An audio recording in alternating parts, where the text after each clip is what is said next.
All right, welcome to This Explainer. Today we're diving into something that is, well, let's be honest, it's incredibly frustrating, and almost all of us deal with it daily. We're going to break down the actual mechanics of why our time just seems to vanish into thin air, and, more importantly, we'll look at what the source material reveals about finally breaking free from it. So let me ask you this. Have you ever unlocked your phone with, the purest of intentions? Like you literally just wanted to check one single thing. Maybe it was a text message, an email, or just checking the weather. It was supposed to take 1 second, right? Just one quick glance.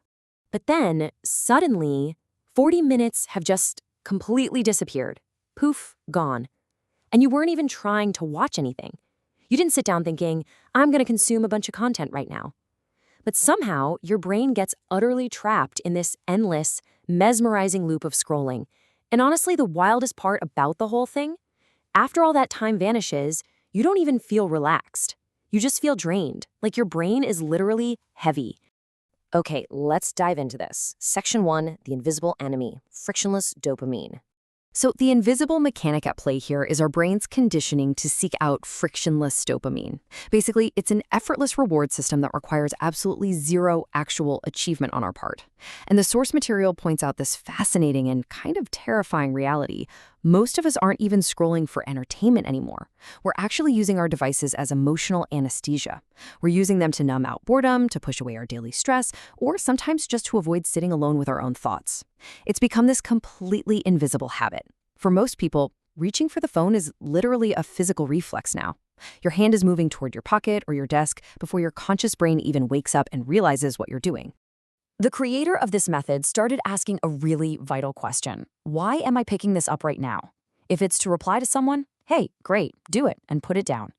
But the real danger happens the second you open your phone without a specific intention.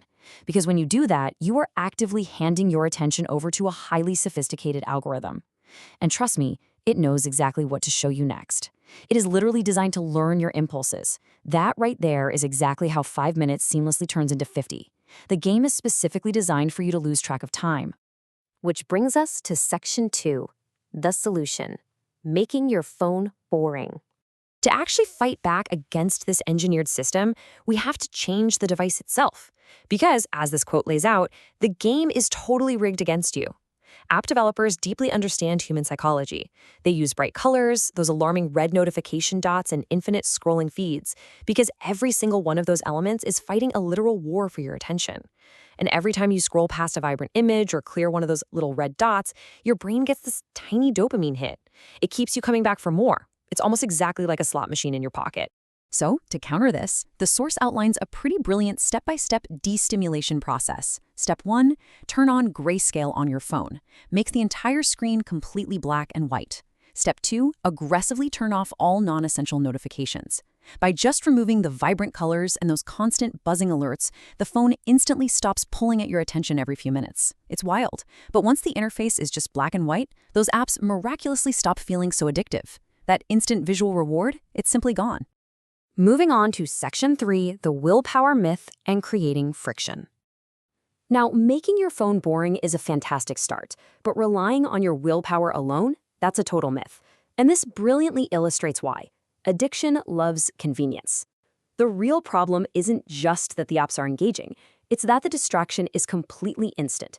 With literally just one tap, you can be gone from the real world for an hour. To truly break the infinite scroll trap, you absolutely cannot rely on self-control. You have to attack the convenience itself. And this is exactly where building physical barriers comes in. The creator took some extreme but honestly necessary measures here. First, they removed social media apps entirely from their phone. If they wanted to check a feed, they forced themselves to go open a laptop instead. Second, they stopped keeping the phone physically next to them all day. Sometimes it went into another room, sometimes buried in a desk drawer. The psychology here is simple. The harder something becomes to access, the less automatic the habit feels. You have got to create physical friction between your impulse and the actual device. This shifts us into Section 4, redefining rest, real versus fake recovery. As we start to break these habits, it forces us to confront a much deeper problem. Now, what's really interesting about this slide is the stark contrast between how we think we're resting versus what our brains actually need. Most of us are engaging in fake rest. You know the drill. You work hard for 30 minutes, you lean back, and you immediately start scrolling on your phone as a break. But your brain? It's still consuming information. It's still processing rapid-fire images and text. It's still completely overloaded. Real rest, on the other hand, requires something radically different. Sometimes it means going for a walk, sitting in absolute silence, and doing literally nothing. Because we are constantly switching from one form of stimulation to another, our minds literally forget how to be still. This is exactly why silence suddenly feels so unbelievably uncomfortable for so many of us. The moment life gets quiet, we panic. We reach for stimulation, really anything to avoid experiencing boredom for even a few seconds. But here's the catch. If your mind never slows down, if it never gets to experience true recovery, eventually even the simplest daily tasks are going to start feeling incredibly mentally exhausting.